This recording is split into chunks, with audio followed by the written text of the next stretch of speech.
মহাজন মশাই, আপনাকে বেশ চিন্তিত দেখাচ্ছে। দেখে মনে হচ্ছে কোনো গভীর সমস্যায় পড়েছেন। কিছু কি হয়েছে?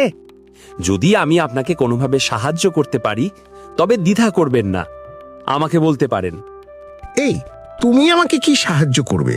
তুমি তো নিজেকে নিজেই সাহায্য করতে পারো না। যদি তুমি কাউকে সাহায্য করতেই পারতে তাহলে আজ আমার জমিতে কাজ করে দুবেলা খাবার জোগাড় করতে হতো না। এখান থেকে যাও, তোমার কাজ করো আর আমাকে বিরক্ত করো না। মহাজন মশাই, এটা এমন নয়, এটা সময়ের ব্যাপার। সবই ভাগ্যের খেলা। আর একজন ব্যক্তির উচিত তার কঠোর পরিশ্রমের ওপর বিশ্বাস রাখা। ভাগ্য আজ আমার পক্ষে নাও থাকতে পারে, কিন্তু যদি আমি সততা এবং নিষ্ঠার সাথে কঠোর পরিশ্রম করি তবে একদিন ভাগ্য আমার পক্ষে আসবে। ভাগ্যের দরজা খুলতে সময় লাগতে পারে, কিন্তু কঠোর পরিশ্রম কখনো বৃথা